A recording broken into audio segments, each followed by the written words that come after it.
Warning: the material discussed in this show may be sensitive or a trigger for some listeners. Strong language and topics are discussed. We talk with active duty service members and practice OPSEC at all times. You have been warned.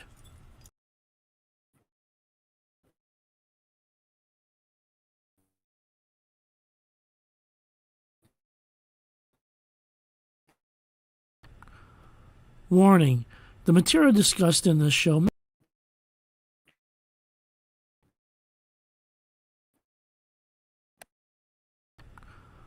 Warning: the material discussed in this show may be sensitive or a trigger for some listeners. Strong language and topics are discussed. We talk with active duty service members and practice OPSEC at all times. You have been warned.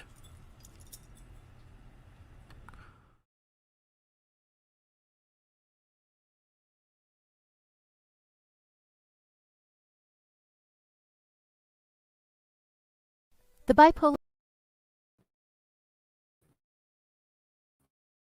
Bipolar DM, Jason Cottam. His show talks about Dungeons and Dragons, indie writing, and living with a mental illness, in particular bipolar disorder, borderline disorder, and major depression, among other diagnoses. Check us out right here on Saturdays, 7 p.m. Eastern, also on WLFE-DB.com, and wherever else you listen to podcasts. So take a seat, sit back, and get ready for the Bipolar DM.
Okay. Welcome to the Bipolar DM podcast. I am your host, Jason. Just want to say ahead of time that we're having a little technical issues here. I had my mic muted and didn't know it, but now I got that fixed. Mic's getting going all over the place. So my mic could get really hot at any moment or anything like that. So hopefully that's not going to happen. Anyways, thank you for tuning in. This is Bipolar DM Show, and I am your host, Jason. This is a show about Dungeons and Dragons, indie writing with a mental illness, in particular bipolar disorder, borderline personality disorder, and major depression, among other diagnoses.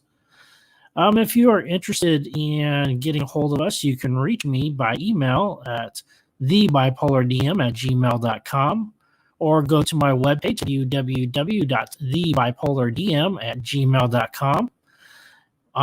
Messenger is a great way to get a hold of us. So if you go to our Facebook page, the handle is at bipolardm. You hit that in, and that'll take us right to our fan page, and you can hit message, and that's also a great way to direct message me. For those of you who are fans of the show, we do have a private group page on Facebook. It is called the Bipolar DM Nation, and it is free to sign up. All you have to do is just agree to one rule, which is to respect each other. And as long as you can do that, then we don't have to have 10 pages of rules before you get into the front door. Check us out on Facebook on WLFE-DB Radio Network, as well as WLF-DB.com. We're also on the Variety Unlimited channel on Strim TV, and you can find us on Twitch TV. So it's twitch.tv/The Bipolar DM. Those are some of the best ways to reach us to view this show or previous episodes. We're also on YouTube. If you do a YouTube search, you can come up with the show right there. Proud to be a supporter of Safe Space. Safe Space, if you're not familiar with it, this WLFE-DB radio network is a virtual safe space. So if you're going through any kind of crisis in your life right now and that you need some place to turn to. Now, we're not doctors, we're not psychiatrists, psychologists, or anything like that. We're just here to listen and give help and give resources. So if you go to WLFE-DB.com, scroll down to the Safe Space logo. There you'll find more information and resources that we have available for that. Also wanted to give a shout out and promote the Veteran Podcast Awards. So if you go to veteranspodcastawards.com, if you're a podcaster, you can register right up until July 31st. So you have until the 31st of this month to apply. Voting begins on 7 August 2021 until 10 September 2021. And then the awards will be announced on 5 October 2021. So, be sure to check out not only my show, but, others too. The way the voting system set up is that you have to listen to a couple different podcasts before in order to cast your votes or have your votes counted. So that prevents people from just going on there and, voting for one person and then that's it. The idea behind this is to promote and cross-promote other veteran podcasts that are out there, whatever the topics may be. Mine's on Dungeons and Dragons and mental illness, but, we got others that they talk about their experiences overseas in the sandbox. Others talk about, mental health. There's many different kinds of podcasts that are in the world. There's veterans that are doing them too. And so I wanted to promote the Veteran Podcast Awards and also National Veterans Podcast Day, which is also on October 5th, 2021. So one last thing before we bring in my guest speaker, it is that we do have a Patreon account. Patreon is one of the best ways you can support us and this show. The money that you spend on Patreon goes to buying equipment and stuff like that, and T-shirts and buttons and all this other goodies that we sell and give away. Be sure to check out Patreon. It's patreon.com/the Bipolar DM. And let's go ahead without further ado and bring JR on board and see how this runs.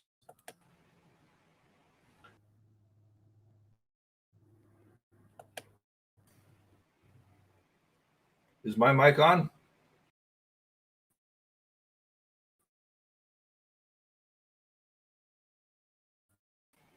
My mic is showing on. Jason, can you hear me? Are you fucking kidding me?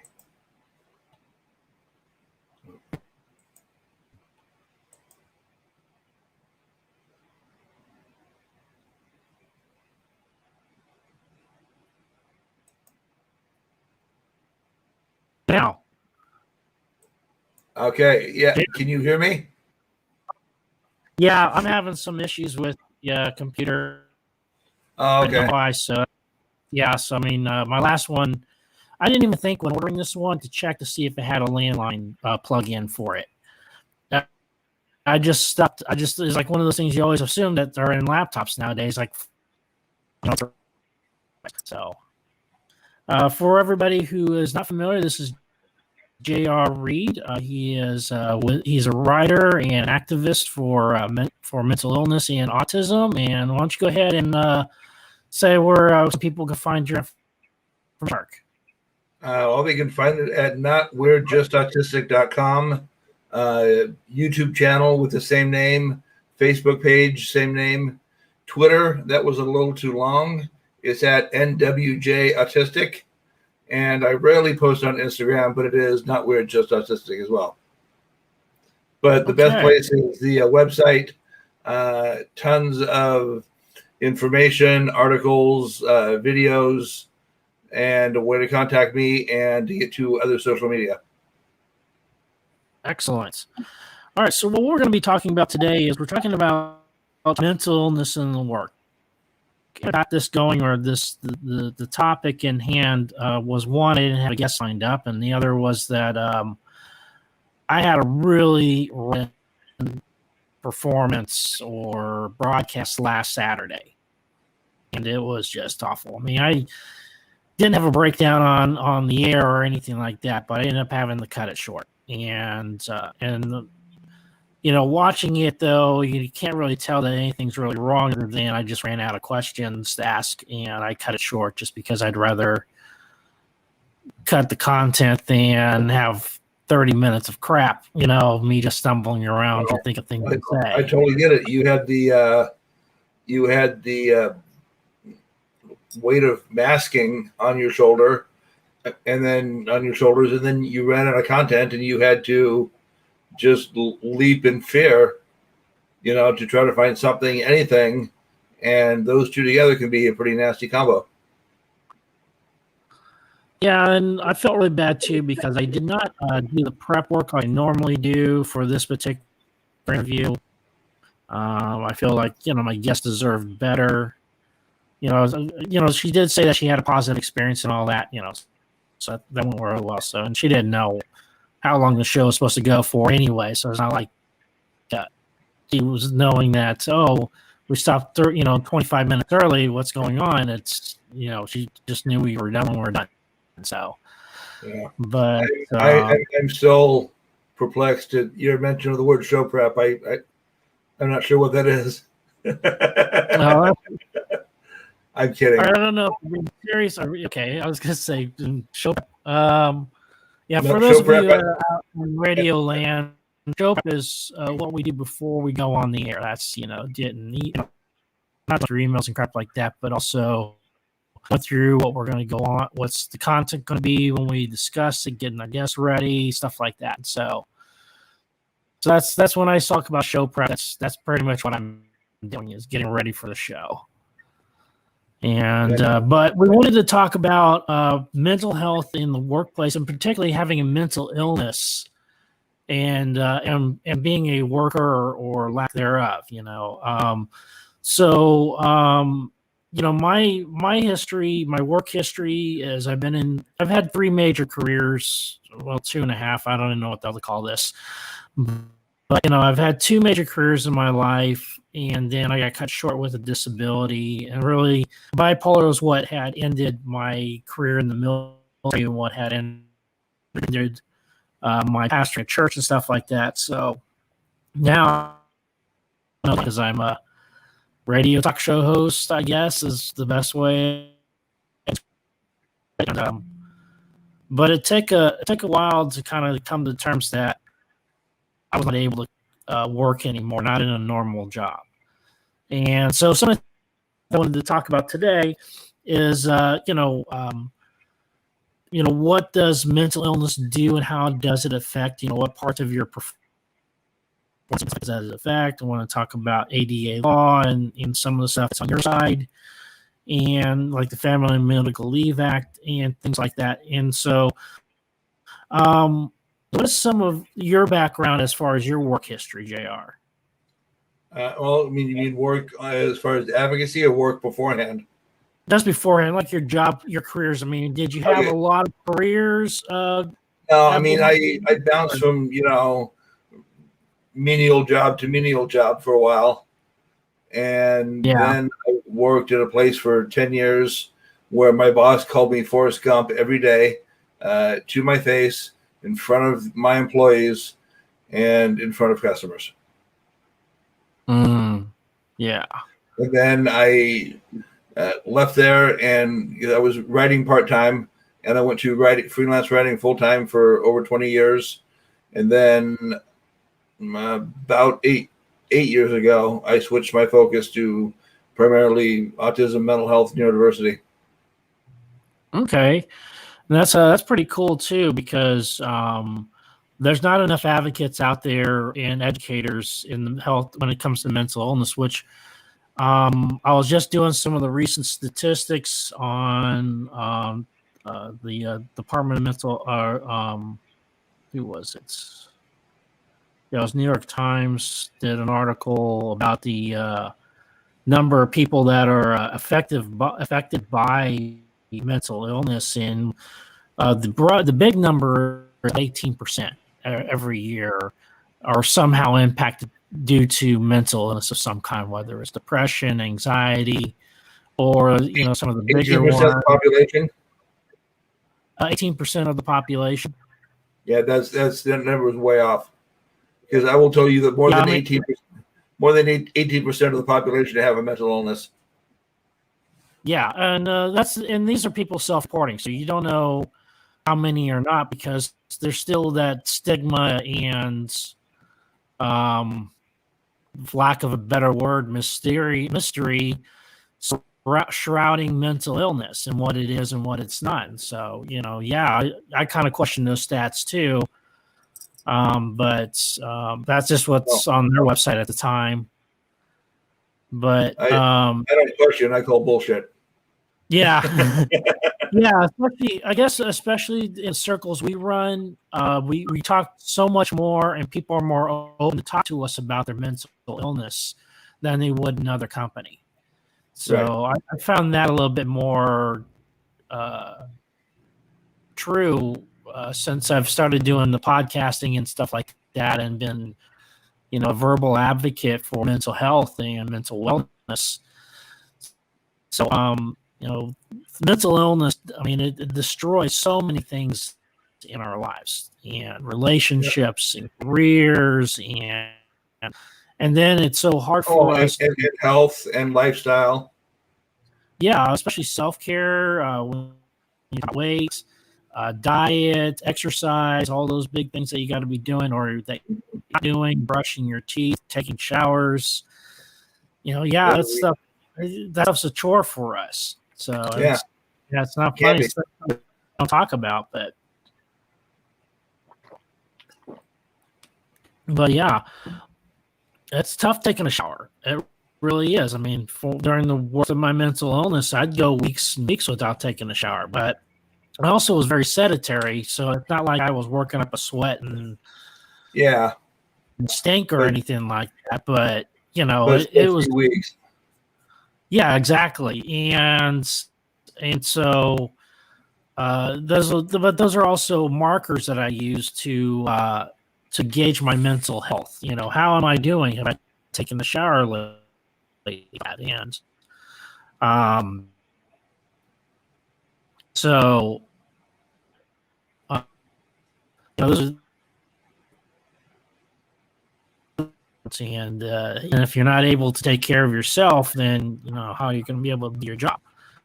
Right. Now, of course, mental illness and doesn't always take away. Sometimes it does give back, especially those of us who get manic and stuff like that. They gave us, mental illness gave us Vincent Van Gogh and some of the great artists and workers and CEOs and entrepreneurs, because while there's a lot of lows, we also have incredible highs too. And when we ride those waves, riding the wave, we get so much done in such a short period of time. It's unreal. Well, Mozart was considered to be autistic and also bipolar. If you saw the movie Amadeus years and years and years ago, he was definitely bipolar. He was up and he was down. Yeah, especially, wouldn't be surprised if it was type 1. But the way she was portrayed too was really crazy. That was years since I've seen that movie, but yeah, that was a great reference. But getting beyond that, the hardest thing, I guess, getting back to work or going to work when you have a mental illness, I think, is yourself. Yeah, getting past your own fears. Fear of stigma, fear of what's everybody going to say at work, or if you're starting a new job at a new place, what am I going to do when it comes out that I have a mental illness, or I'm going to have a rough time or something like that. So it's crazy. But sorry, Mike's getting hot real quick. Stop. All right. So what are some of the things that, besides self care, what are some of the things that are that's really hard to keep, or keep a job or stable work? Well, one has to do with routine. Uh, many of us that, and I'm speaking more of autistics than other people, but it falls in still with everybody else. Um, we want to do things a certain way, and we want routine. And if the routine, if you're telling me, fill out paper A, then C, then go back to B, then do D and E, and you just look at everything and you're like, that's stupid. Let's just do it all straight in order. Um, that would be one thing. Um, I think it's important to, and I hate to use the word, to come out about your mental illness to your boss. In fact, I've got a friend of mine who was a writer for me at Goodman Project for several years when I was editing, and he's a coming out coach, and he works mainly with the LGBTQ community, but he also works with other groups of people and other people, such as people with mental illnesses and autism and bipolar, wanting to come out to their coworkers or to their family, or, it's still, it took me a good 2 years before I wanted to tell anybody other than my immediate family, who just, immediately blew it off. But yeah, and that is, that's always the biggest thing, is when do you want to tell, especially when it comes to work, because like when I signed on here with WLFE-DB, I told Ted, the manager, that it's not going to be if I can't broadcast, it's going to be when I can't broadcast. I'm going to do X, Y, and Z, have a show in the backup, stuff like that, because knowing my condition, there's going to be a relapse at some point. It's just going to happen. And so as long as I'm trying to, the 4 years I've known you, you've gone up and down 2 or 3 times. Yeah.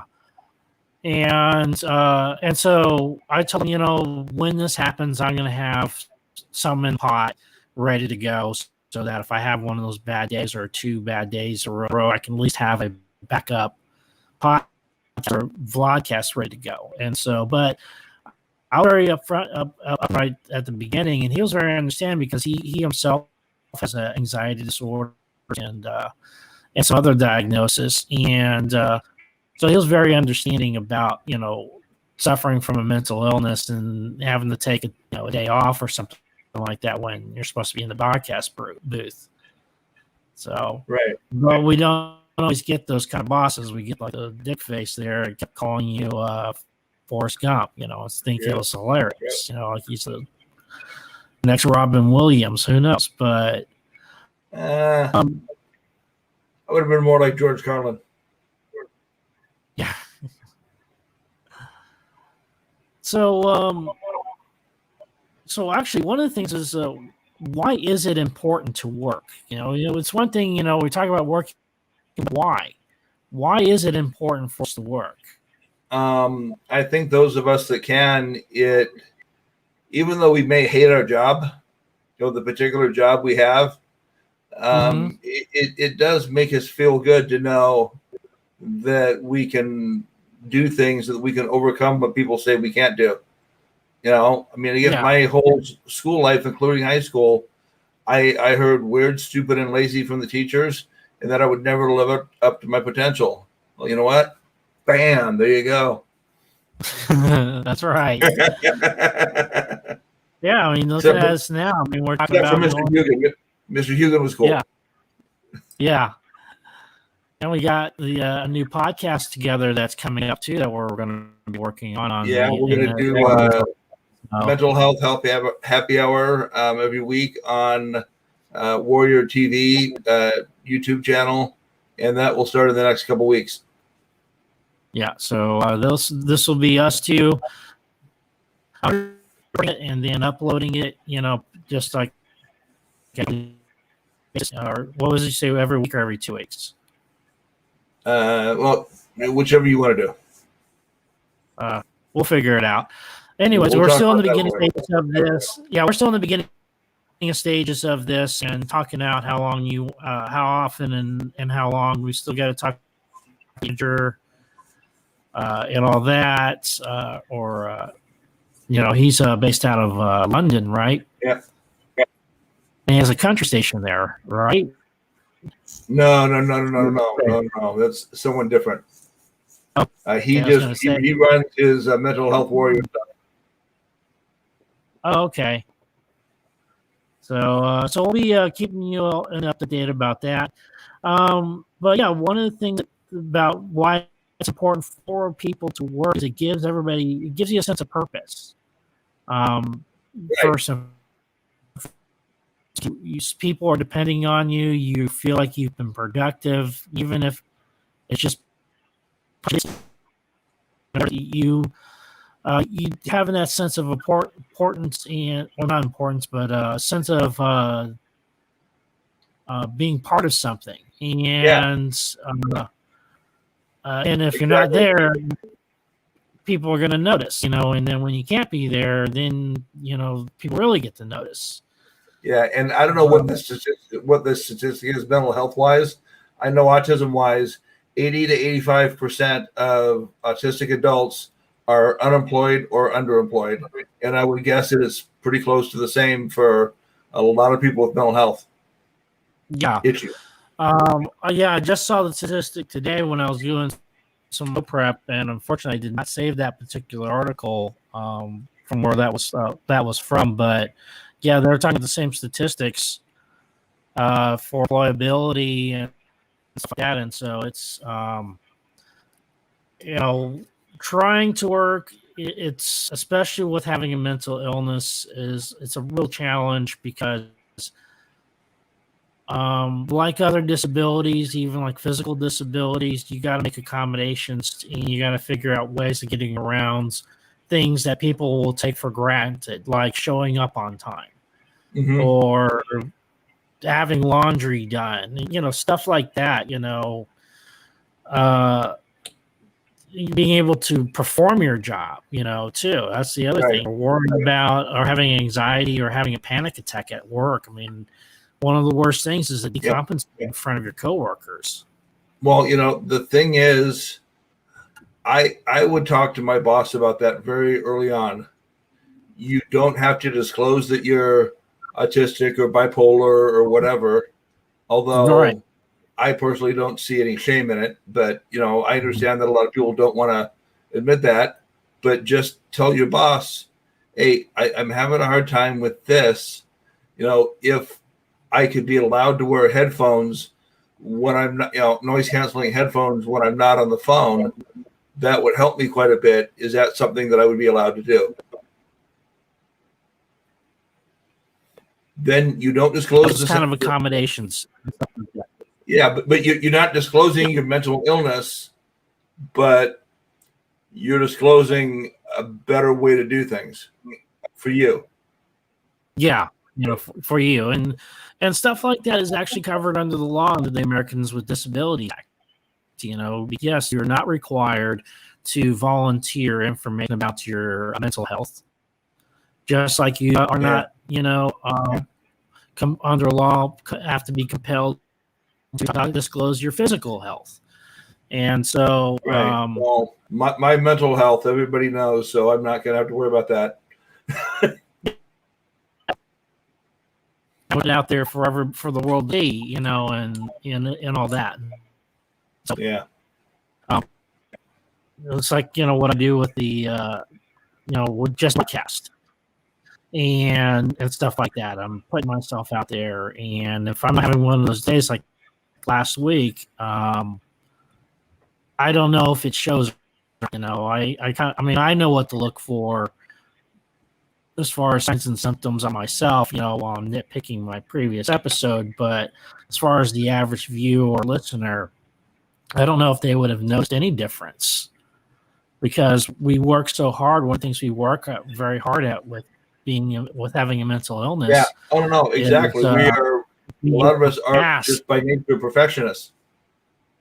Yeah. And we work so hard to mask are what's really going on underneath. Like one of my favorite commercials, that pharmaceutical commercial, which accurately I think portrays how we deal with depression, is the one where you have the lady with the sign hold up of her face, which has a little happy face on there, and behind there, though, she's miserable. And that's kind of how it is, where we have to put on this, the meet expectations of society. Like the Joker said, the worst thing about having a mental illness is being expected not to act like you have one, or something along those lines. But, along those lines where he's talking about, that's just, when you have a mental illness and you show it, or it's put out there, people really don't know what to do with it a lot of times, because we talk about mental illness, but I mean, how many people in society have actually seen mental illness and recognized it? Well, and it's it's such a broad category. Yeah, I mean, we're throwing in the depression and the panic attacks, and right up there with schizophrenia. Well, but and again, and I go back to autism because that's what I know and that's what I do. You've got people all over the spectrum. So you take just the autistic people, and you've got some that can do some things and some that can't do other things, and but they can excel at this. So you don't just look at people with disabilities in one big group. Right. Yeah, and that's autism. You've met one person with met one person. Yeah, Stephen Shore. Or was it one person? Yeah, and it's the same with mental illness. Even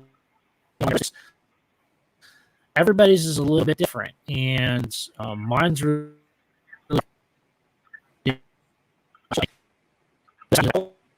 or borderline personality disorder. I'm starting to question pretty heavily whether or not I actually have that, or if my I don't know. But because I have a lot of the other characteristics of borderline besides the narcissism and the and stuff like that.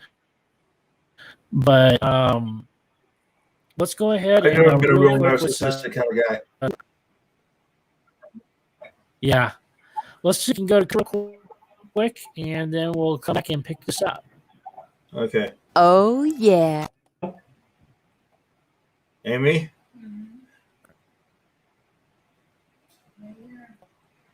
Oh, yeah. Life just got sweeter now that WLFE DB has merchandise. Show your support by purchasing your t-shirts for WLFE, Paratalk Radio, Inside the Drag Closet, and more. But it doesn't stop there. T-shirts, coffee mugs, tanks, buttons, cloth bags, and more. Go to WLFE-DB.com. On the top bar, click on the merchandise tab, and bam, there you go. You got merch. Support the shows. WLFE-DB.com.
I don't know why I'm typing when my microphone is off. So you wanting to sit here and do this shows me that you actually are interested in me, and yeah. But a lot of people won't do that. That's what I'm saying. So thank you. I didn't figure it was a problem, but I don't understand why I'm here. I've said like 10 words.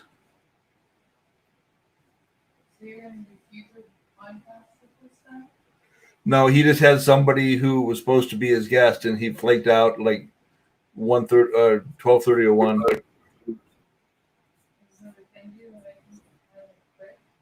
What? No, he's right. cool. Hey, JR, we're back. Okay. It's off. Can't see pictures, but there we go. This computer started really piss me off. All right. You got Kramer and Einstein behind me. About that. Some serious lag is what I'm getting. Yeah, it's just a processor. You got to process this laptop to do what I needed to do. Attack. All right. For those of you just tuning in, we're with J.R. Reed, advocate and podcaster, vlogcaster.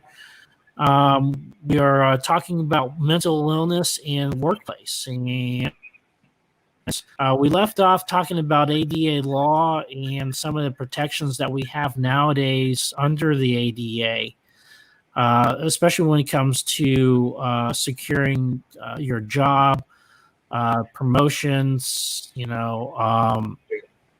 also keeping your job, but also accommodations while at work. And so we talked about one example of that. Yeah, one thing you have to think about, though, is just because somebody files an ADA complaint doesn't mean it's going to get red stamped and, yeah, you're right, let's find these guys. It doesn't work that way. You have to imagine a government office in Washington, D.C. with 12 employees or something. Like, you have to imagine how many ADA complaints they get in a day. From people that are doing bullshit once, Yeah. So, because they can't bring their peacock to an emotional support animal or some stupid stuff like that. Yep. Making it hard for the rest of us. True that. All right. Going a little bit to the left, what's some of the things that you have found helps you maintain work? 20 years is a good stretch, writing and staying on top of it. So what are some of the characteristics of the job you chose, things that you did to help keep you in on it? Well, I retain useless knowledge. Like completely useless. Someone could explain how to build something step by step and also be telling stories in the middle, and I would get the stories, but not the how you actually do it. But I think when you're feeling really good, when you're feeling in that groove, do as much as you can. Sit and sit outside, sit at your favorite coffee place, sit in front of wherever helps you think, and come up with some ideas. I've got a Excel like spreadsheet, and it's listed with 30, 40 topic ideas to write on. So when I'm feeling like, God, I've got to do this, and I don't want to do this, I don't know what to talk about, I can go back and find these pieces that I may have written 2-3 paragraphs or just a line about, just my little iPad card idea that was for a show ideas. There's an idea right there. Write that down. Yeah, a little blurb about what it's about, stuff like that. There's a lot of tips and tricks that we can do to help keep working and stuff like that. And one is trying to find a job that's flexible. Punching a card 9 to 5, just doesn't work for us. Literally does not work. Found with having no deadline, the opposite either. I've had gone years without a purpose or deadline, and it doesn't feed that need to have a sense of purpose. Now that I got a weekly show that I got to do, and some of the other obligations that I'm doing now. Right. Well, I mean, I'll tell you this. For me, the stuff I have to write for the Mighty, for Huffington Post, for different brains, stuff where I have deadlines. I've got to work on those, and then my personal stuff slides. Yeah. Some of the things it does. Yeah, I mean, because we, it's that's really important, that puts food on the table. Keep a little bit more share in the bucket than other things do. Like your personal life. Well, and I'll say this: it's again, I talk about it with autism, but you can use this across all disabilities. Is sit down and think about two things. One, what are your likes? What are things you enjoy doing? And then the other is, what are any limitations I have to doing this job? And then writing them down. Yeah.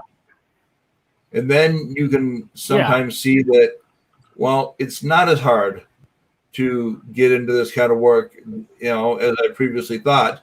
Maybe I could just do this and this and get going. Yeah. One of the things that we learned from the pandemic was the boom and growth with working from home.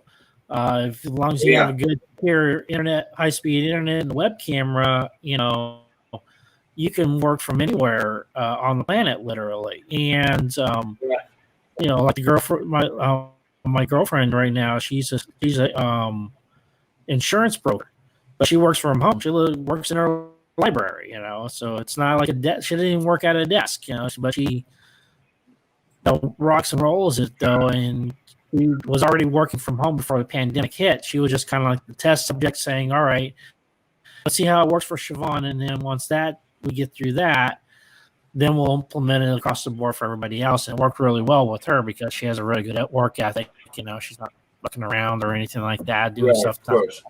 She does, and she's very good at it. And so those are kind of the things where knowing your work ethic is also very important, especially if you're getting into a job or career that's very flexible, such as writing and freelance work and stuff like that, where you've got to remember though that there's a lot more than just the writing. There's getting a hold of the publications and pitching stories to them. It's keeping track of them. It's getting to the point where you work with editors enough that you can still pitch ideas, but they'll call you for stories that they want to see happen. Yeah. Exactly. Like what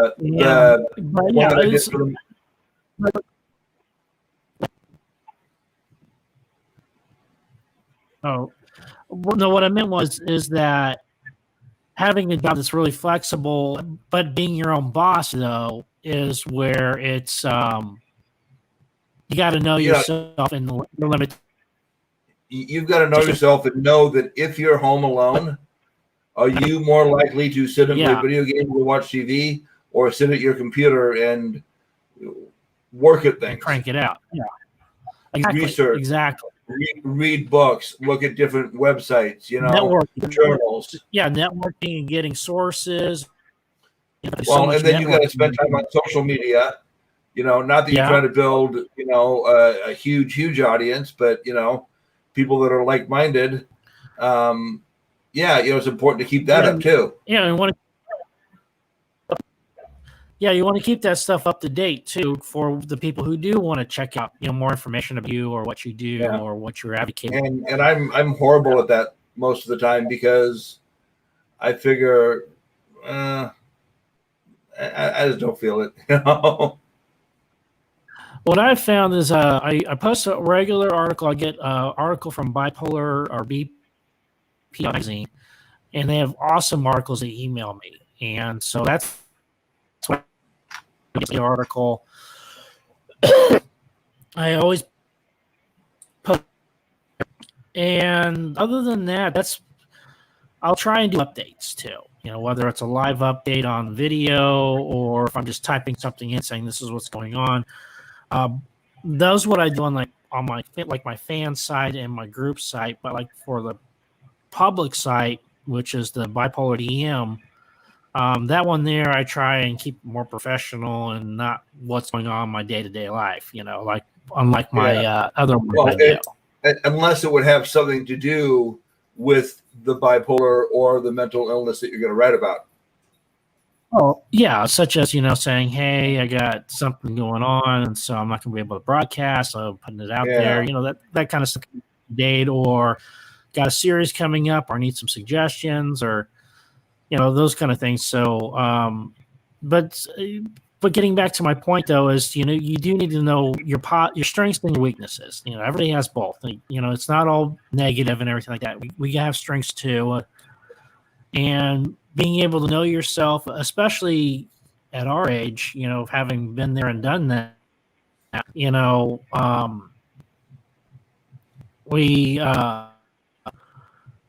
really do have to know ourselves right now. I mean, if you don't, then you're just running in circles, chasing your own tail. If you have to have that 2020, look at your life and I know personally that when I speak to a large group, 1,500 or more, up to the 1,500 that I spoke to at the Missouri State Capitol last year, just before COVID, I know that is going to, that whole experience, from the nerves and the panics, stuff beforehand to, the actual experience, I know that I will go home and sleep for 6 to 8 hours.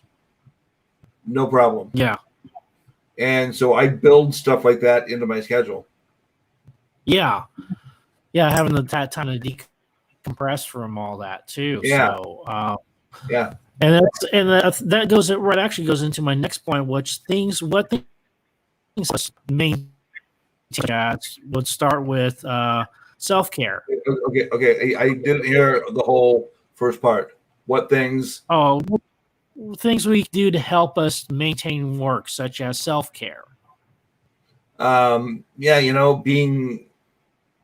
very careful that you take your medicine every day, morning, afternoon, evening, whenever the doctor prescribes it. And you know what? Right. I mean, there's all kinds of cases and there's different things, but you know what? Find what works for you. And, find what works for you to make sure that you take your medicine every day. And who cares what it looks like? Yeah. When I travel, I've got a little 7 day with 2 things on each side, but sometimes the clips come up. And so I got a roll of hockey tape that's with it, and I just wrap it in a roll, wrap it once in hockey tape.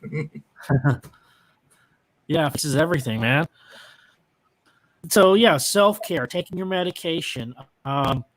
Hate to say it, but taking care of your physical health is important too. Diet and exercise. There's so many things we're finding out about our diets and how it for mental health.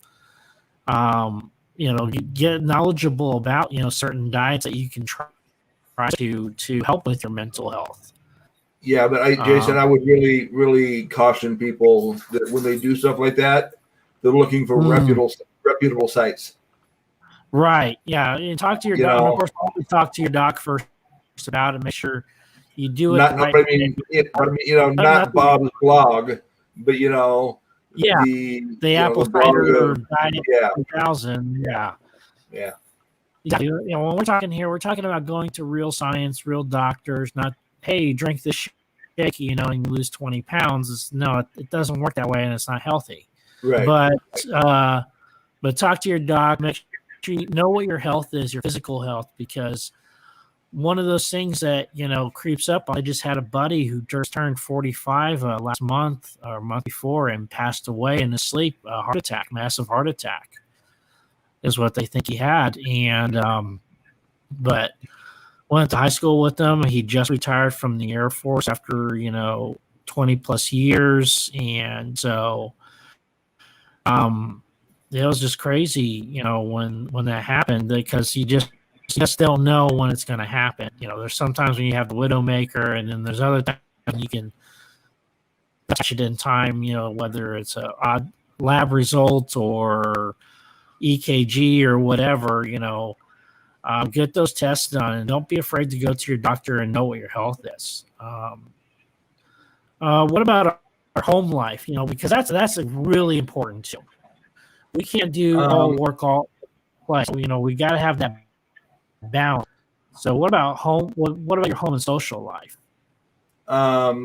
It really varies from person to person and group to group. I would say learn what your family needs and what they want. Talk to your wife, Right. talk to your kids, and see if you can figure out a system that will work for you, that will meet your needs and their needs. Yeah. It's all about communication.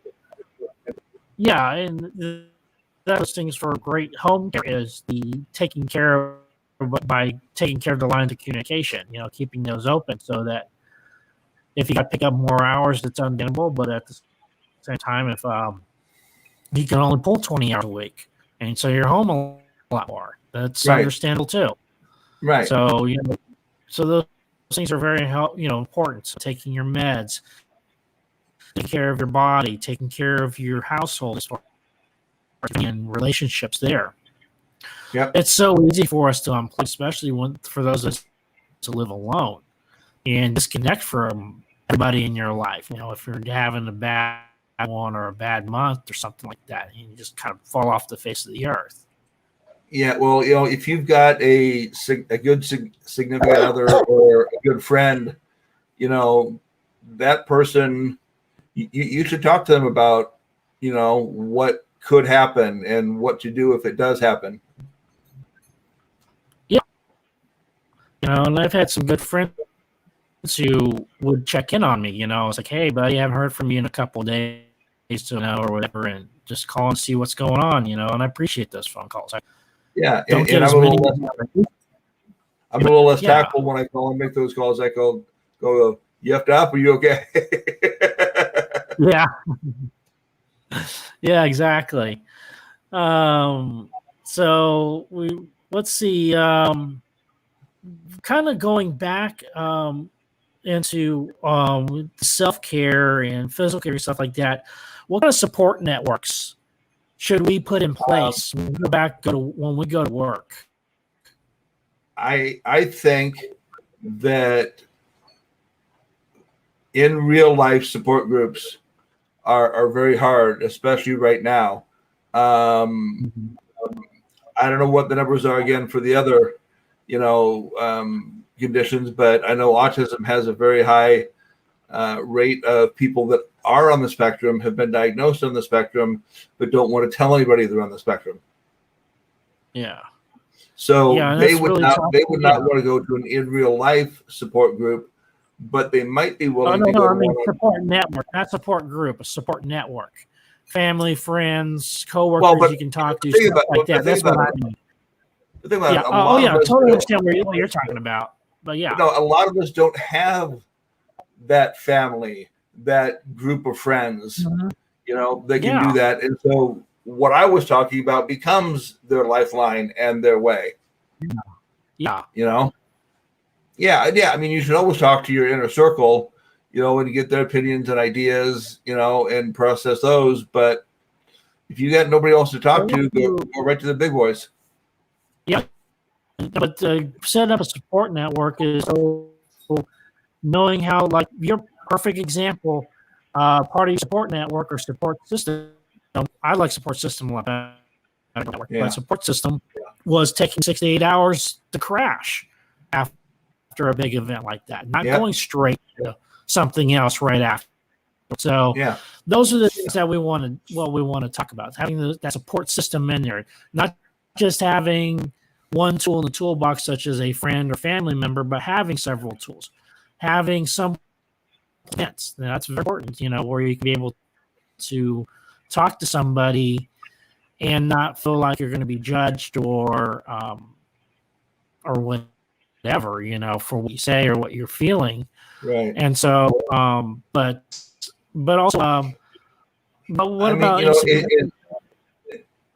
as you build relationships with people, significant others and whatnot, you'll be able to learn to tell them, this could happen sometime, and this is probably what should happen, and tell them if it's something that you normally can pick up ahead of time or not pick ahead of time. For example, I haven't had one in a long time, but just a full meltdown, that I wasn't able to stop or do anything. I've got a playlist on my phone called Meltdown Music, and it's just music that I can listen to when I'm in that space, and I can try to calm myself, because you got to remember, meltdown is different than a tantrum. The kid wants a box of cereal and you go to the next aisle, he's still going to be screaming for that box of cereal. Once the reason for the meltdown is gone, the meltdown stops. Yeah. And support and stuff like that is also having a plan while you're at work. Is there anybody, being able to know, or it gets really tough, especially for those of us that are socially awkward. Having you talk about, just be able to talk to at work, or even your boss. Not everybody has that great relationship with their boss. Right. And I guess it depends on the size of the company too, and is it corporate? Is it mom and pop? Is it, big city? Is it somewhere in between? Yeah. So it depends. The only advice I would really give and be comfortable giving is find someone that you trust and talk to them. Whether it be somebody in human resources, whether it be a friend in another department, somebody to run these ideas by and think about, and and figure out the best person for you to go talk to. Because there is somebody you should be able to go talk to. Yeah. So, and we're gonna go ahead and tie it up with that right there. Which is talk to somebody. Thank you, JR, for coming on. I'm going to go ahead and put you in the back room for a bit. So thank you. And I'm not coming back, am I? Oh, I'm going to talk to you after we're done with the broadcast. Real quick. Oh, okay. Yeah, I'm just going to do the outro credits in the broadcast, and then I'll pull you right back up. Okay, sounds good.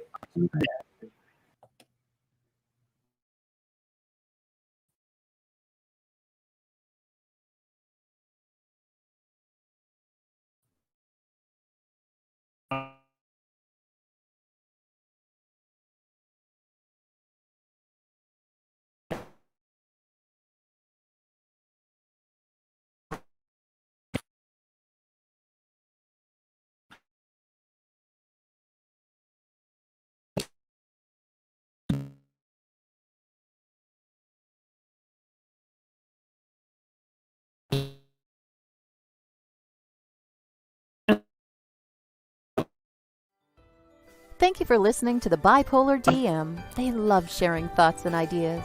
See you next week.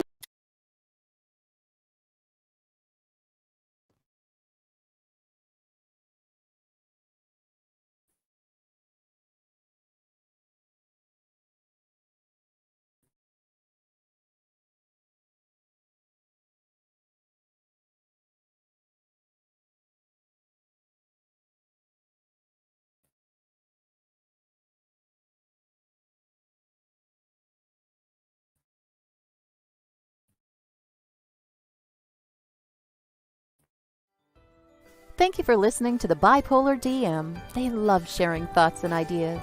See you next week, 7 p.m. Saturdays on WLFE-DB.com, where our shows are your shows, and that makes for great talk radio.